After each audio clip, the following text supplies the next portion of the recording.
permanecemos. No primeiro domingo de março nós falamos sobre Cristo é o nosso Senhor e Salvador. Ele é o nosso Senhor e Salvador.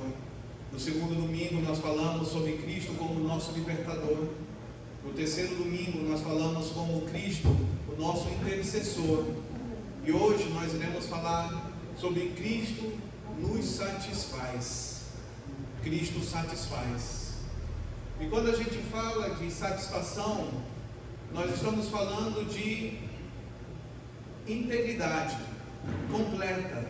Cristo satisfaz, Ele completa, não há necessidade de mais nada, não há mais busca de mais nada a não ser do próprio Senhor Jesus. Mas o que nós temos visto? Que apesar de nós sabermos que Cristo satisfaz, que Ele supre as nossas vidas, como até a Kátia leu agora há pouco, o Senhor é meu pastor e nada me faltará. Todos nós sabemos esse versículo, todos nós já vimos em alguma casa, principalmente na dos nossos avós, em que você chegava na casa deles, tinha aquela Bíblia aberta, e ali estava o Salmo 91, ou tinha um quadro na parede com o Salmo 23. Todos nós já ouvimos falar que o Senhor é meu pastor e nada me faltará. Mas o que nós temos visto é que quando se trata de Cristo satisfazer a vida de cada um, a grande verdade é que não satisfaz. A grande verdade é que cada um de nós muitas vezes está procurando outras coisas para suprir a nossa vida e não ao Senhor Jesus como o único Deus. Isso é algo assim que a gente não entende, porque a gente fala da Bíblia, a gente lê a Bíblia, a gente canta, a gente tem o desejo de vir à igreja, mas existe uma resistência que o diabo coloca em cada um de nós para nós não sermos íntegros para com Deus. O que é não ser íntegro para com Deus? É sempre a gente estar buscando outras coisas fora de Deus. É sempre a gente estar procurando outros deuses, outros ídolos, outras coisas que satisfaçam. Falamos que Cristo satisfaz, mas na prática muitas outras coisas nos satisfazem, não somente a Cristo. E quando a gente pensa nisso, eu fico lembrando lá em Êxodo capítulo 32, que fala sobre o bezerro de ouro. A história do bezerro de ouro também já foi mostrada em vários filmes, em várias peças, em vários comentários. E o que me preocupa em relação ao bezerro de ouro é que Moisés, ele subiu no monte a primeira vez. Deus falou através de Moisés a todo o povo, dizendo: não adorem a outros deuses, não busquem outras coisas, que vocês busquem a minha palavra, eu vou trazer direção. E o povo tinha saído do Egito, o povo tinha sido cativo no Egito por vários anos, várias décadas, e ali ele cativo, o povo cativo, viu milagres de Deus, viu Deus indo até aquele lugar e libertando eles, mostrou as 10 pragas.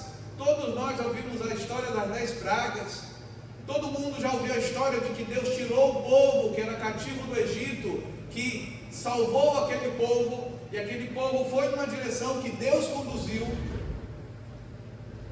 E aí chegando naquele local, Moisés sobe numa parte mais alta, porque ele ia subir no monte, e ele diz para o pessoal todo: olha, Deus está dizendo para cada um de nós: não tem outros deuses além de mim, só eu satisfaço.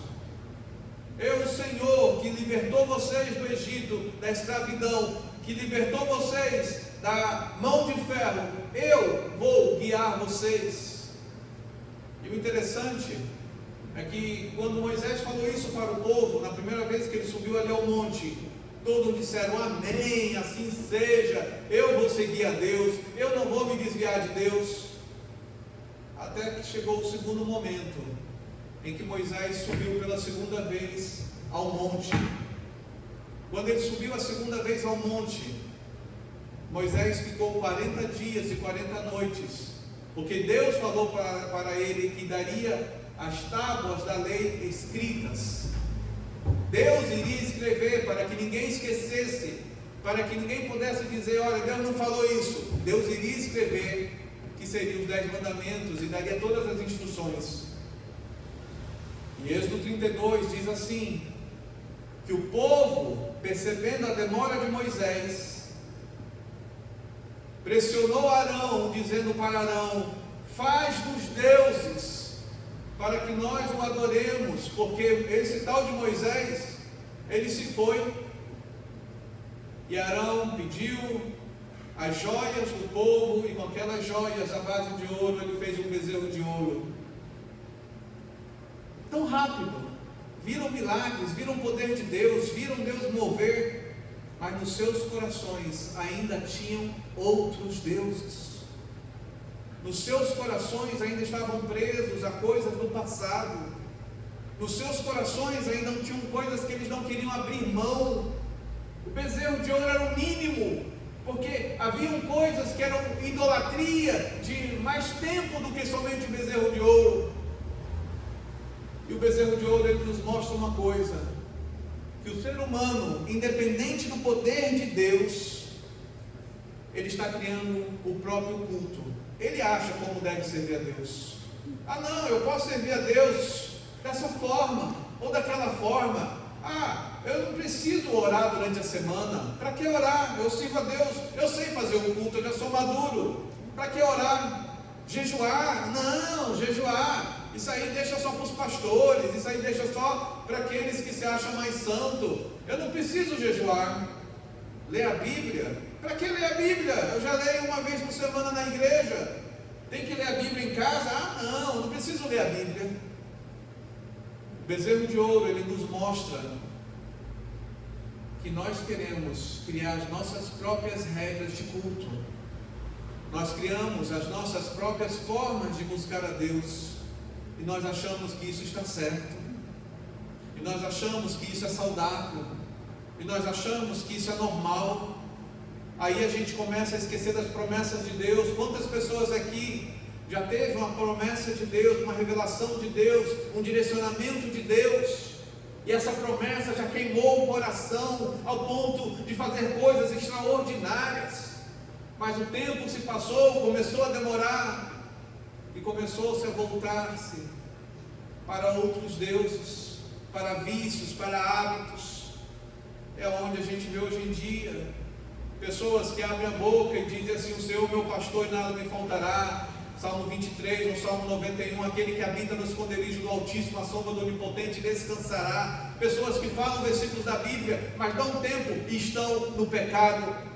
Acham que pode louvar a Deus em pecado e fazer práticas que desagradam a Deus. Cristo satisfaz, mas eu quero ter a minha própria forma de cultuar, porque as coisas não estão saindo como eu quero. Então, já que não sai da forma que eu quero, Deus não está fazendo o que eu quero, da forma e no momento que eu quero, então eu quero que Ele se sujeite à minha maneira de cultuar. Eu vou fazer o meu culto, eu vou adorar a Deus do meu jeito. Eu não preciso me preocupar com santidade, santidade é para os outros. E a Bíblia diz lá em Hebreus, sem santidade ninguém verá a Deus. Por isso que em muitos lugares hoje não se prega arrependimento, por isso que em muitos lugares hoje não se prega de avivamento, por isso que em muitos lugares hoje não se fala de ser cheio do Espírito Santo, porque todas essas coisas, existe um preço, e o preço é a gente abrir mão do pecado, é a gente abrir mão da carne, é a gente abrir mão de tudo aquilo que desagrada a Deus. Ah, pastor, não é bem assim, porque eu não tenho nenhum problema de está aqui falando o Salmo 23 e depois está falando um palavrão, ou está pegando uma bebida, ou está fazendo alguma coisa que a Bíblia diz que está errado. Não tem nenhum problema. Bezerros de ouro. Há vários bezerros de ouro em nossas vidas. Às vezes, às vezes a gente pensa que o problema é só essa bobagem aqui. Ah não, isso aí é uso e costume. Ah, eu não faço isso porque alguém disse para não fazer. Mas a grande verdade é porque a gente não lê a Bíblia, a gente não sabe o que agrada e o que desagrada a Deus. Porque a gente não lê a Bíblia, a gente não entende aquilo que agrada ao Senhor. Porque a gente não lê a Bíblia, é porque a gente não quer mudar.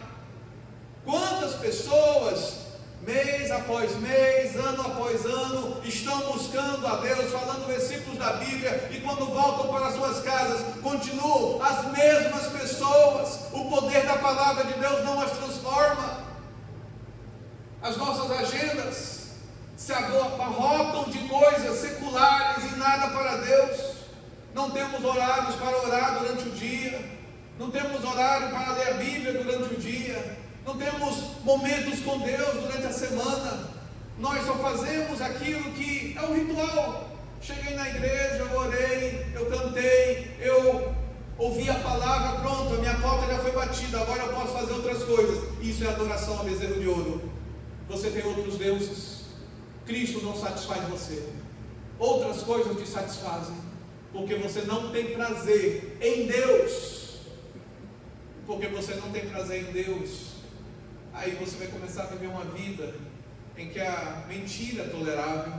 Ah não, não tem problema mentir, porque todo mundo faz isso, então mentir é uma bobagem. E a Bíblia diz que o pai da mentira é o diabo. E quem mente é filho do diabo. Ah não, pastor, não é bem assim, eu sei como cultuar Deus. Assim eram as pessoas que pediram o bezerro de ouro. Assim eram as pessoas que tinham visto milagres, mas não mudaram. Assim eram as pessoas que viram a mão de Deus as libertar, mas não quiseram mudança. Cada um de nós pode ter anos de igreja, anos de experiência, de Bíblia, de ouvir mensagem, de cantar louvores. Mas quantos de nós realmente, a cada ano, tem deixado a sua vida ser transformada? E quando eu falo em transformação, é um coração quebrantado, um coração contrito. Salmo 51:10. Davi, ele falou desse jeito: cria em mim, ó Deus, um coração puro, e restaura dentro de mim um coração inabalável, para que não deixe a tua presença. Nós não nos importamos se nos afastamos da presença de Deus, nós não nos importamos se a gente está em santidade ou não, nós não nos importamos se nós estamos crescendo, amadurecendo espiritualmente ou não. A grande verdade é que o grande desafio das nossas vidas é lidar com infiltrações. A grande maioria das casas tem infiltração, e é uma luta diária. Você vai, chama um pedreiro para consertar, e ele conserta aqui, aparece a infiltração ali, e quando você vê a parede está descascando no outro canto, quando você vê, está surgindo umidade no outro canto. Infiltrações ocultas. Quantas infiltrações ocultas nós temos nas nossas vidas, que diante da pressão, nós voltamos para outros deuses, que diante da pressão, nós nos entregamos a outros deuses e não ao Deus que nos liberta, e não ao Deus que nos salva, nos cura e fez milagre por nossas vidas.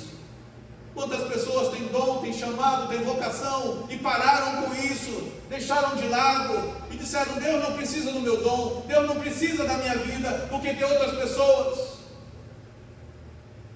Grandes respostas de orações acontecem quando nós nos posicionamos, quando nós dizemos sim para Deus e dizemos: Senhor, eu não quero ficar nas sombras, eu quero agir, eu quero fazer, eu quero ser útil, eu quero que a minha vida faça diferença. Jesus, ele diz que a vossa luz, não a luz do outro, a vossa luz brilhe. Mas muitos de nós estamos deixando a luz de outros brilhar e a gente está ficando à sombra.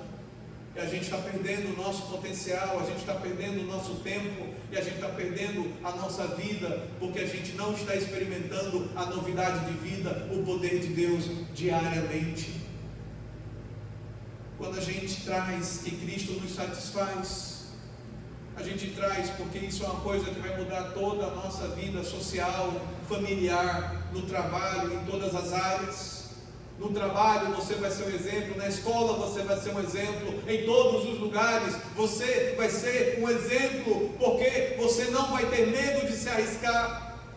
Porque mesmo quando você estiver inseguro, você sabe que Deus está ali e pode te ajudar naquele momento incerto. Essa palavra é vida. Essa palavra é vida. E se nós não a lemos diariamente, a gente não tem vida diariamente. Porque nós não podemos gerar nada de nós mesmos, nós dependemos de Deus. E para que a nossa dependência de Deus seja plena, precisamos buscar a Deus todos os dias, para que a nossa vida não seja uma vida inconstante, como diz lá em Tiago. Pessoas que olham para o espelho e depois esquecem daquilo que viu, porque o vento mudou o cabelo, as circunstâncias mudaram o jeito da roupa, e você não sabe mais como está o seu reflexo. Assim são as pessoas inconstantes, em que não têm segurança, porque não têm certeza do Deus que servem. Vazamentos ocultos, infiltrações ocultas. O que tem oculto nas nossas vidas que tem que mudar? Que nós temos que pedir perdão a Deus, que nós temos que dizer: Senhor, me perdoa, porque isso não te agrada. Isso ainda é carnalidade, isso ainda, Senhor, é coisa do passado, isso ainda é coisa que não mostra santidade.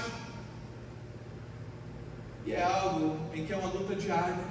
Todos nós, que somos carne e osso, nós passamos por luta, na incerteza do amanhã, na incerteza de como vão ser as coisas, se nós vamos ter trabalho ou não vamos ter trabalho, se nós vamos ter verba ou não vamos ter verba, se vamos conseguir pagar as contas ou não vamos conseguir, se vamos ter alimento ou não vamos ter alimento. E em Mateus capítulo 6, Jesus ele fala sobre isso: não andeis ansiosos com coisa alguma, com o que é vez de comer, com o que é vez de vestir, com o que é vez de viver. Não andeis ansiosos. Mas a nossa vida pós-igreja é uma vida de ansiedade, porque Cristo não nos satisfaz. A gente quer que outras coisas nos satisfaçam, e a gente esquece da palavra do Senhor, e a gente esquece daquilo que Deus já fez em nossas vidas, e daquilo que Ele pode fazer em nossas vidas.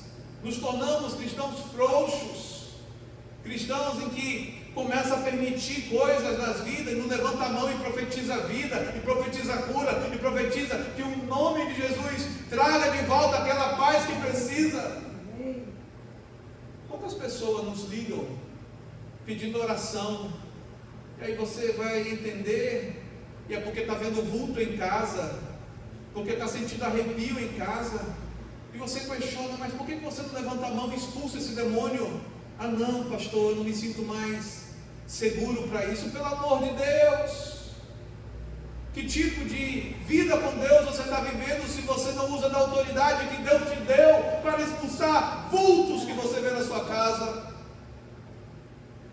para você expulsar aquelas coisas que estão roubando a paz, está causando briga? Sabe aquele momento que começa um monte de briga? Do nada começam as brigas. Seta do inimigo, seta do inferno, e a gente vai tolerando isso, e aí a gente recorre para outras coisas, outros deuses, e tenta nesses outros deuses ter a satisfação que a gente não está deixando Deus fazer em nossas vidas.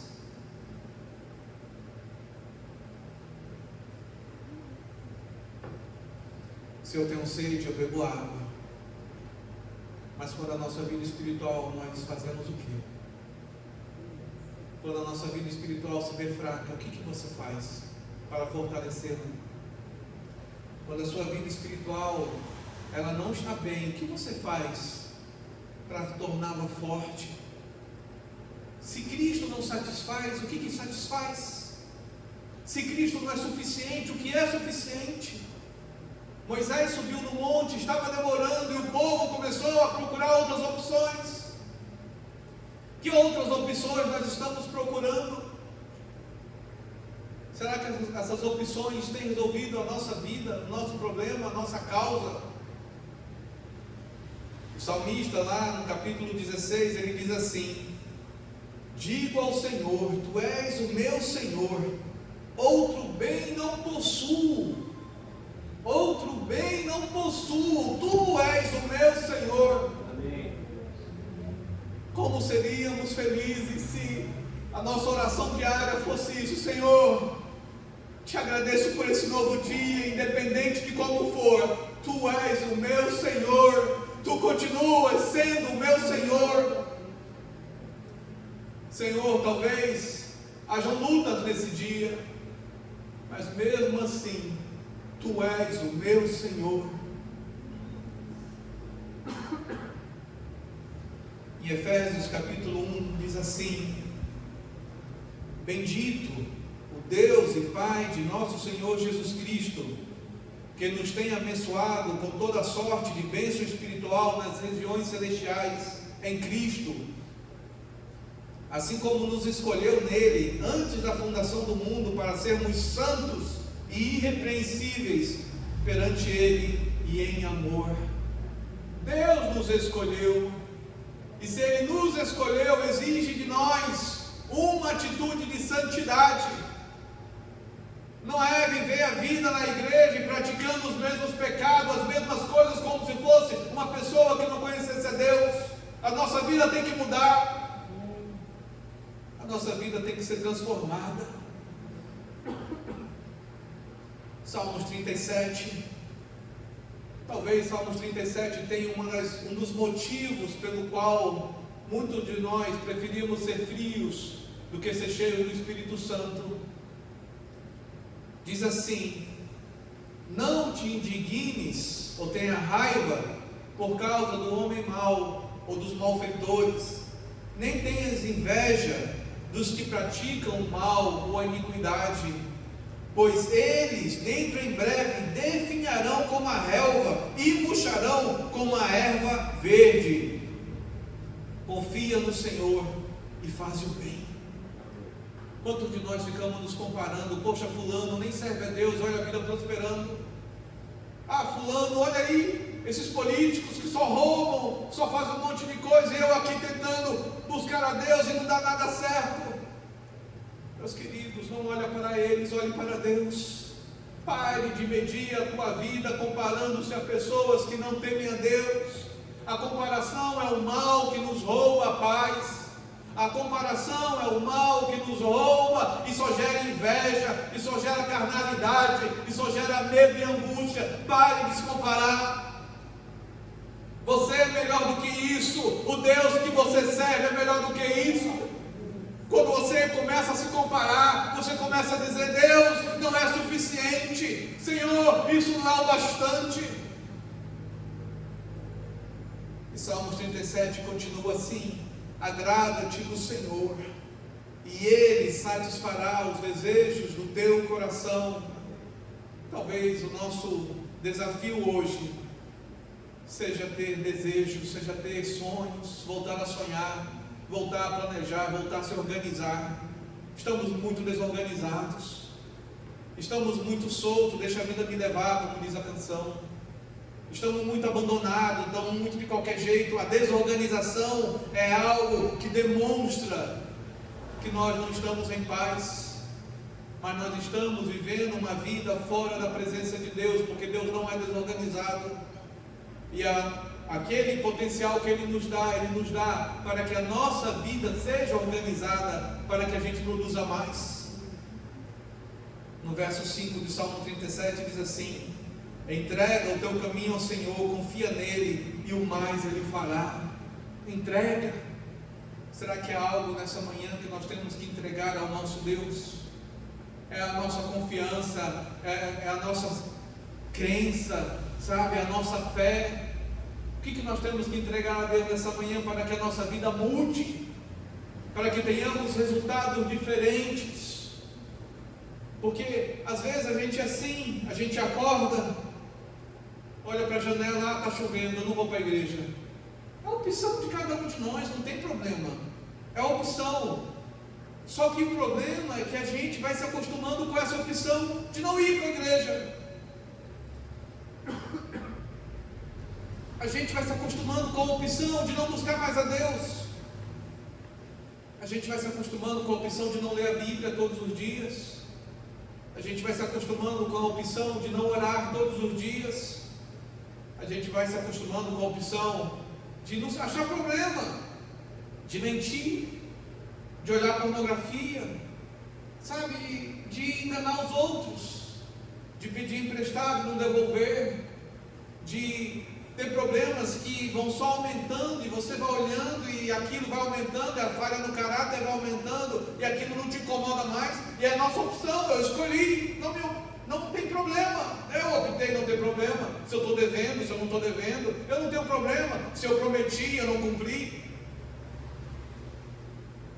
Depois, estamos angustiados, porque nós queremos que Deus resolva os nossos problemas internos, mas nós queremos que Deus resolva sem a gente pedir perdão, sem arrependimento. A gente quer que Deus resolva os nossos problemas sem a gente se humilhar diante dele e dizer: Senhor, me perdoa, eu pequei contra ti. Senhor, me perdoa, eu pequei contra o meu vizinho. Senhor, me perdoa, eu falei mal, eu fofoquei. Senhor, eu falei o que eu não devia. Senhor, me perdoa. Quando foi a última vez que você pediu perdão a Deus? Se Cristo te satisfaz, é uma coisa natural pedir perdão a Deus. Se Cristo satisfaz, é uma coisa natural se arrepender, porque sem arrependimento não há salvação. O que faz a diferença é o arrependimento, e a palavra hebraica para arrependimento é techuvá, e techuvá significa voltar-se para Deus. O que precisa acontecer para nós voltarmos para Deus? O que precisa acontecer para nós voltarmos a brilhar como antes, para voltarmos a querer servir na casa de Deus, para voltar a fazer aquilo que nós fazíamos antes, não ser só uma lembrança do passado. Olha, no passado eu fazia isso, no passado eu era assim, no passado eu buscava mais a Deus, no passado eu ia no monte, no passado na minha casa todo o tempo tinha culto, no passado eu não deixava nenhum momento de ler a Bíblia, eu via a prosperidade do Senhor, no passado eu via Deus agindo mais de perto na minha vida. Deus não mudou, Ele continua o mesmo, ontem será eternamente, Ele continua o mesmo, mas quem muda somos nós. E infelizmente há uma tendência na carne humana de não mudar para melhor, sempre para o passado. Moisés estava demorando e o povo voltou para o passado, não quero outros deuses. Moisés estava demorando. Às vezes a resposta está demorando e você começa a voltar para o passado e a praticar coisas que você não praticava mais, a tolerar coisas que você não tolerava mais, e a permitir coisas na sua vida que você não permitia mais. Cristo satisfaz. Por isso que nessa manhã o nosso desafio é nós voltarmos para Deus, é nós realmente termos um coração quebrantado, contrito, e dizermos ao nosso Deus: Senhor, Tu me satisfaz.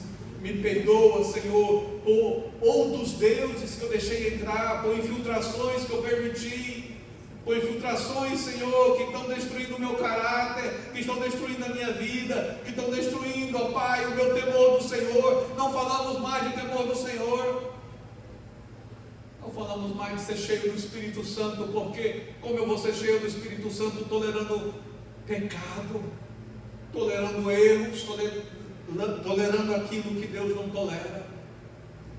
É o momento para nós nos voltarmos para o Senhor. E eu nesse momento eu gostaria que você ficasse de pé para nós orarmos. Deus está nesse lugar, é uma presença maravilhosa do Senhor nesse lugar,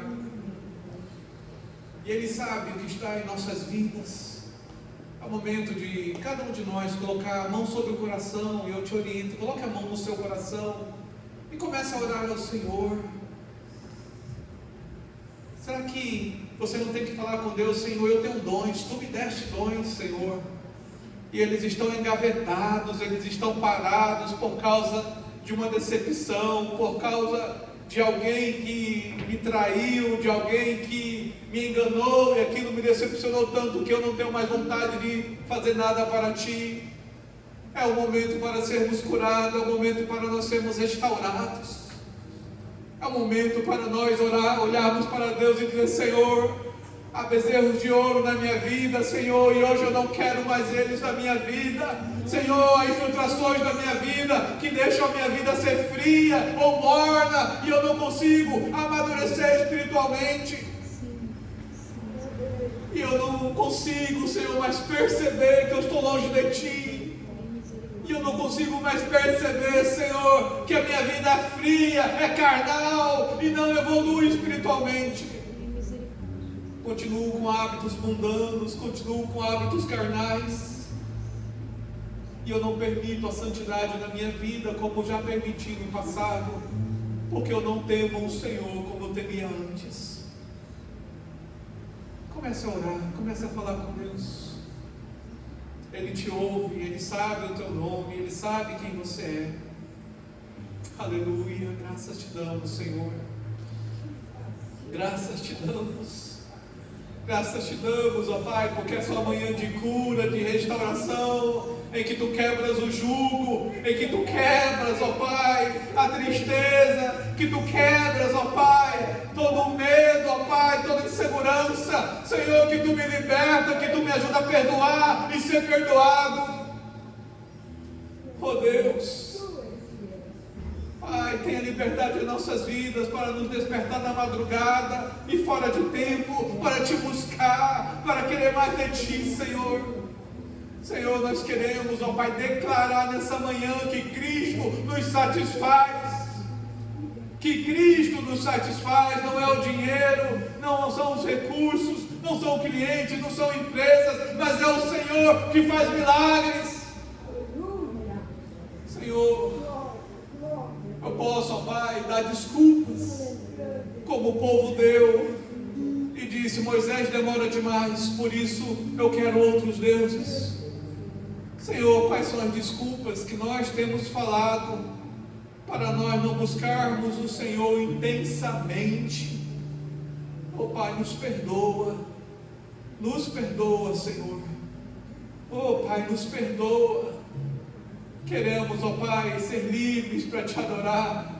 Queremos ser livres, ó Pai, para ser cheios de Ti, cheios da Tua presença. Queremos ser livres, ó Pai, para declarar que Tu és santo e que Tu és poderoso para fazer infinitamente mais de tudo quanto pedimos ou pensamos, conforme o Teu poder que opera em nossas vidas. Cria circunstâncias, ó Pai, em que o Teu poder vai se manifestar. Cria circunstâncias, Senhor, em que a Tua presença vai se manifestar, nos ajudando em nossa área financeira, nos ajudando em nossa área econômica, nos ajudando, ó Pai, nos nossos negócios, nas nossas decisões, nos ajudando, ó Pai, diante de enfermidades, nos ajudando, ó Pai, diante de crises emocionais e espirituais. Ó Pai, que tenhamos a liberdade, ó Pai, para poder proclamar: Cristo me satisfaz, e viver de acordo com isso, ó Pai, de acordo com a Tua promessa, de acordo com a Tua palavra. Desperta os nossos corações, em o nome do Senhor Jesus. Amém e amém. Você pode dar uma salva de palmas ao nosso Deus. Aleluia, aleluia. Tudo o que precisamos é Jesus, mas para que Ele cresça em nossas vidas, há coisas básicas que nós não podemos parar de fazer, e uma delas é ler a Bíblia diariamente. Leia a Bíblia diariamente, porque quando você lê a Bíblia diz que a fé vem pelo ouvir, e ouvir a palavra de Deus, e a palavra de Deus é a Bíblia. Temos que ler a Bíblia diariamente para ter fé para os momentos difíceis, para ter fé para as circunstâncias em que só a fé vai nos ajudar a vencê-las. Temos que ter um coração grato, um coração de agradecer a Deus. Choveu, oh Deus, está chovendo, como é que pode? Meus queridos, louve a Deus, louve a Deus. Houve uma época em que alguns falavam: você de açúcar vai derreter na água, porque se a chuva molhar você vai derreter. Meus queridos, nós não somos de açúcar, nós somos fortes. Eu lembro que semana passada a gente estava bem cansado, porque tivemos que acordar cedo, porque veio a equipe de São Paulo. E aí alguém nos lembrou que tinha vôlei. Eu já tinha falado, eu não vou porque eu estou cansado, eu não consigo. Mas alguém nos lembrou, é importante para você ir para o vôlei. Sabe, às vezes a gente precisa dessa lembrança, né, dessa voz que nos regenera a força. E nós fomos jogar vôlei no domingo passado, tomamos uma chuva, uma chuva enorme, mas foi um dos momentos mais legais que tivemos. Com aquela chuva, 2 horas de vôlei, saímos de lá, parecia que nem jogamos, de tão tranquilos que nós estávamos, porque nós estávamos bem. Às vezes, não deixe o medo roubar de você a oportunidade de ganhar circunstâncias, de ganhar oportunidades que Deus está abrindo a porta, mas está disfarçada como uma chuva. Por temermos a chuva, nós perdemos muitas oportunidades disfarçadas aí, que Deus está nos direcionando, dizendo: não tenha medo, há uma obra a ser feita, mesmo com a chuva ou sem chuva. Meus queridos, Deus é o Senhor da igreja, Deus é o Senhor de nossas vidas. Não se preocupe com aquilo que os outros pensam, preocupe-se com o que Deus pensa ao seu respeito e com aquilo que você pode fazer e não está fazendo. É isso que nós temos que pensar. Vamos orar novamente. Que o amor do Pai, a comunhão do Filho e as doces consolações do Espírito Santo estejam sobre cada um de nós nessa semana, nesses dias, em nome do Senhor Jesus. Tenha uma semana abençoada, que Deus te abençoe. Não saia sem falar com alguém, não saia sem cumprimentar alguém. Que Deus te abençoe em nome de Jesus.